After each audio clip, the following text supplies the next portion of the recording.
Hey everybody, John here. I wanted to do a brief introduction to this week's MacStories Unwind because Federico was doing some experimenting. He was recording on the iPad and his gain was too high, and as a result, his audio is a bit distorted and crunchy.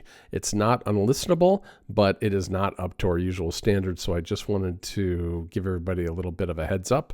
And with that, on to the show. Hello and welcome to another episode of MacStories Unwind. I'm John Voorhees, and I've got Federico with me straight from Rome, Italy. How you doing today, Federico? Hello, John. I'm good. How are you? Oh, I'm doing great, because you know what? This is literally the best time of the year. I absolutely love the fall. I love it's like everything. It's the Apple Fall event. It's the change in the weather. It's all of that stuff is absolutely fantastic. I love it.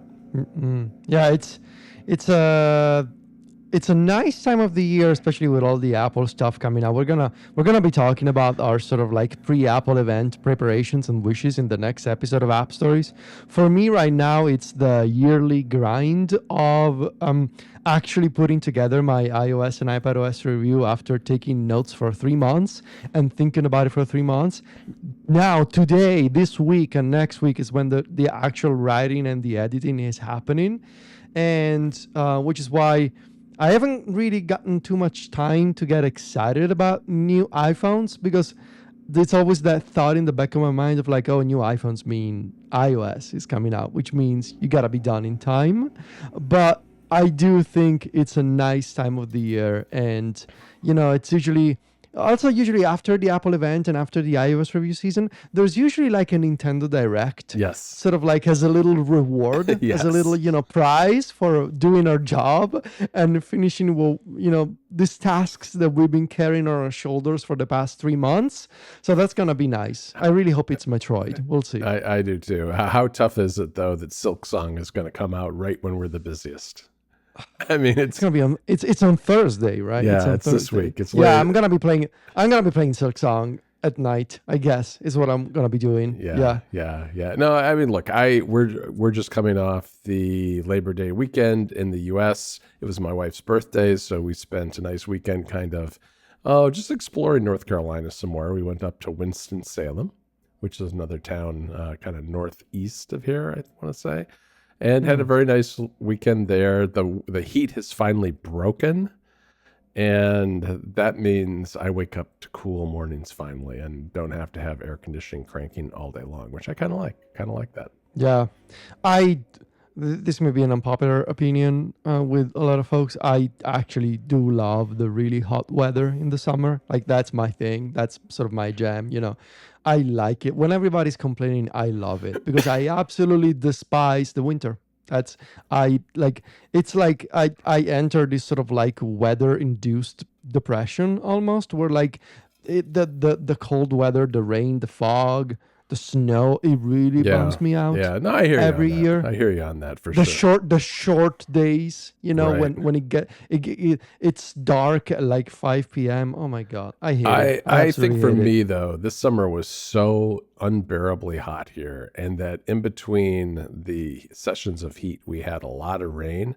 It was hot and humid, and it meant that I couldn't really walk very far without, like just being drenched in sweat. So I kind of like that I can walk around town and not have that. We actually, so I have a little bit of a wildlife update for you, Federico. Okay. What did you see? Well, this is someone in my family saw it. Finn was here for a couple of weeks from Ireland, and he was out for a jog one morning, not particularly early, maybe like 8 o'clock, 9 o'clock in the morning.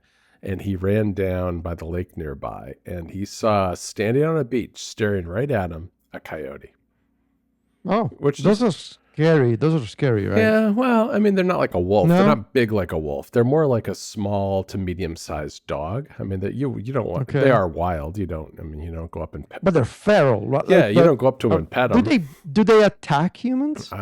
Generally speaking, I don't think so. No, I mean they do. They will. Like if you have a very small dog or a cat, they might attack that and eat it. But yeah, that's not great. Yeah, that's not great. But yeah, I had never seen one in this area. I mean, I know they're around, but I haven't actually seen them myself. So it was kind of interesting. It stood there quietly on the beach, and he was able to get a picture of it with his iPhone. So anyway, Are you running again? I am running again. Nice. I last summer I injured my shoulder pretty badly, and I had that set me really back pretty far from actually going from pretty good shape running wise and just in general to being pretty out of shape again. So I'm finally at the point where my shoulder's better, the weather's better, I can be outside more. So I'm kind of running is one of the things I actually like to do when it comes to exercise. I know that's not true for a lot of people, but I do enjoy it. I've done it for many years. So I out trying to get it done again, do it at least every other day or so for starters, and doing some other things too. I really need more than anything. I think I need more of a well-rounded exercise regimen, more than just going out for a run. But What's your running setup? Like, do you bring your iPhone, Apple Watch, AirPods? no, I just or bring. no So iPhone? I have. I leave my phone at home. I just go with I go with the Apple Watch Ultra. That's why I have Apple Watch Ultra and AirPods. Yeah, not AirPods. Beats. Not AirPods. Beats Fit. They're the little tiny ones with the little wings that hook inside your ear. Okay. And I like those a lot. I mean, they don't have quite all the features that AirPods Pro have. Years ago, when the AirPods 1 first came out, I killed a pair of AirPods 1 with sweat. They are more sweat resistant now, so I don't know if that would be the case today.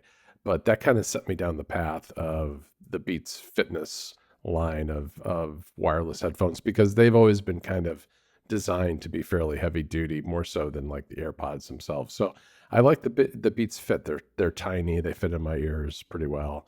And I use the Apple Watch to listen to either podcasts or music typically when I'm doing that. But that means I do not have the Workout Buddy when I go running. I only have the Workout Buddy if I go walking. Right, because you need the phone for the Workout Buddy. The Workout Buddy has actually gotten much better. It's funny. I mean, I know a lot of people are not big fans of the Workout Buddy, but I've been just like obsessed with the Workout Buddy. So whenever I go out for a walk by myself, I don't do it when others are with me. If I put in my headphones to listen to music or a podcast, I start a walking workout and I listen to the Workout Buddy, and it's pretty good. It's like the other day. It's like does it motivate you? Not Do you feel particularly, not motivated? really. Because usually it's like I'm walking down to the pharmacy or I'm walking to go get a cup of coffee. It's not like I'm like really, really working out hard when I'm out walking. But I did the other day. I left the house and it said, "You've walked 189 miles this year." So it does do more than just tell you like the stats of your current workout. It does kind of reach into the catalog of data and pull out something a little more. All right. Well, thank you for the running update. Yeah. I have a pick this Okay. week, John. We started watching like last week, and we fell in love with it, and we're now binging our way through this TV show. I don't recall if you ever recommended it on I Unwind. think I may have recommended season 1 a long time ago. Yeah. So it's Hacks on HBO Max. This is such a great show that I should have listened to people telling me years ago, including our friend Mike, I think, that we had to watch Hacks. And I eventually decided to give it another shot. Because I don't think they made a really good trailer for season 1, which is why every single time Sylvia and I watched the trailer years ago, we bounced because I was like, I don't know, this doesn't look that funny. But if you give this series a shot, it has to be one of my favorite comedies in recent years. So Hacks is about this stand-up comedian played by Jean Smart. She plays Deborah Vance, the stand-up comedian with a residency at the Palmetto Hotel and Casino in Las Vegas. She, like many other stand-up comedians or artists in Las Vegas, she has a residency, so she has been playing the same show for like 10 years or something, like more, I believe 2,000 shows, like, and always the same show every performance, like a proper residency. And she's obviously like this national famous comedian that's been doing stand-up for decades, and she's now well into her 60s. And like many other comedians that have been doing this thing for a while, some of her content is getting a bit stale and old, and her jokes are from a different era, from the 70s, from the 80s. And her management starts telling her that she maybe needs to work on new material, that she needs to, spice things up a little bit to have fresh new material for a younger audience. Because, the current generation of social media and Instagram and TikTok, and she's telling the same jokes over and over to the same people. And she needs to, get on with the times, essentially. So, begrudgingly, she accepts getting help from this young and talented writer, comedy writer, Ava Daniels, that she had been recently canceled on Twitter for an inappropriate joke about a politician. And so this unlikely duo start working together. And this TV show works not only because Jean Smart, she's an absolute treasure of an actress and a comedian, and she's actually funny. She gives this performance of this snob, elitist comedian, super rich, right? Right. That, however, in the serious moments can also be an actually down-to-earth person who generally gives the impression that she doesn't care about anybody else, and she's an egomaniac and she's a control freak, which she absolutely is, but at the same time she does care about the people she works with. And so this unlikely friendship that starts with this almost adversarial relationship between Deborah and Ava becomes a proper close, tight-knit relationship between a comedy writer and a stand-up comedian, coming from two completely different backgrounds, targeting two completely different age groups, that, however, can find common ground in the art of comedy. And what I think is especially funny and impressive is how they feed off each other through the course of the TV show, right? How Ava is able to bring a fresh perspective and is able to understand Deborah's past as a feminist icon, as the first woman to almost host a late night TV show in the United States, as one of the first women in stand-up comedy, and she's able to appreciate that and carry that forward with a new style of comedy, with new jokes that are more contemporary and all of that. And it's just funny. Yeah. It's a funny show with an actual story, with an actual, it's not just like a sitcom with stand-up comedy. It's actual it's described as a comedy drama, because there is drama, there is a story, and there's an ensemble of characters. I cannot recommend this TV show enough. We are currently watching season 3. Season 4 is already out on HBO Max, and I believe they are currently shooting season 5 for next year. So that'll be Hacks on HBO Well, Max. this is a great reminder for me to dive back in, because I didn't get beyond season 1, so I have plenty of rewatching to do myself. It gets good. Yeah, It gets very good. very good. Yes. So my pick this week is Thunderbolts, which is a Marvel movie that came out over the summer, I guess, and now it's available for streaming on Disney Plus. It's also available for purchase from Apple.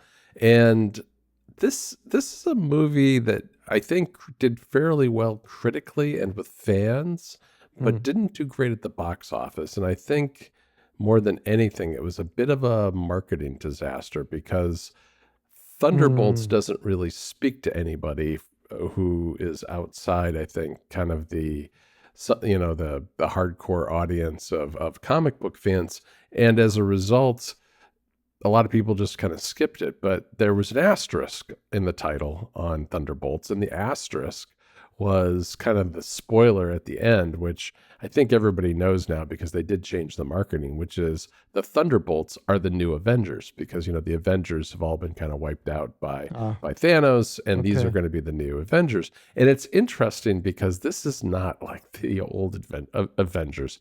This is a ragtag group of misfit superheroes. And it works really well in the sense, you've got Bucky from Captain America. You've got Hmm. the guy who some of the I knew like the guy who was like the new Captain America. I had seen him somewhere before, and he was in like maybe 4 or 5 years ago a TV show that was a Captain American TV show with the Falcon. And they brought him in. They have Florence Pugh, who's playing the sister of the Black Widow. She's like the new Black Widow. There are a bunch of these characters, and they are all Is there Pedro Pascal in no, this not in movie? this one. Nope. Oh wow, Nope. that's He's in surprising. he's in Fantastic Four, but not this one. Ah, okay, Fantastic Yeah, Four, yeah. not the So Thunderbolts. Okay. this is the story. The story starts out with Valentina de Fontaine, who is Elaine from Seinfeld, who Julia Okay. Louis Dreyfus, who brings these people together in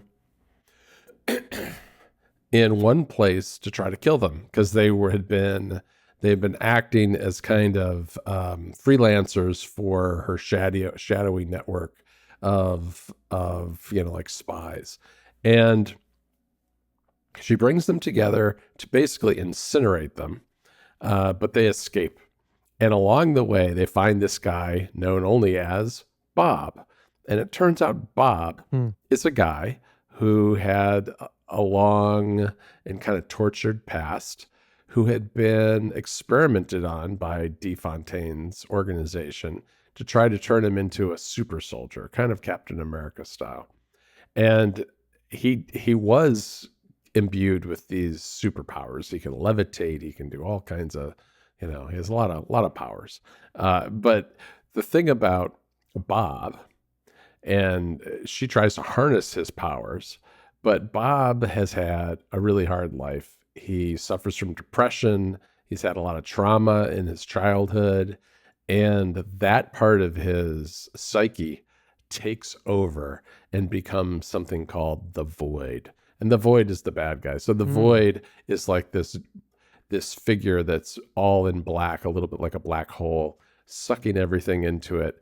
The people of New York are disappearing, they're vanishing because they're being just obliterated by the Void.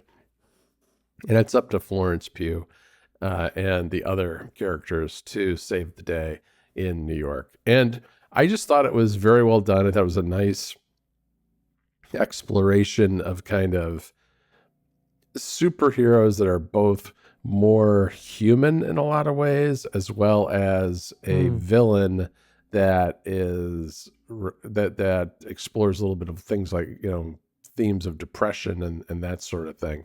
I thought it was all handled and done really well, and it was a fun movie. It's about 2.5 hours long.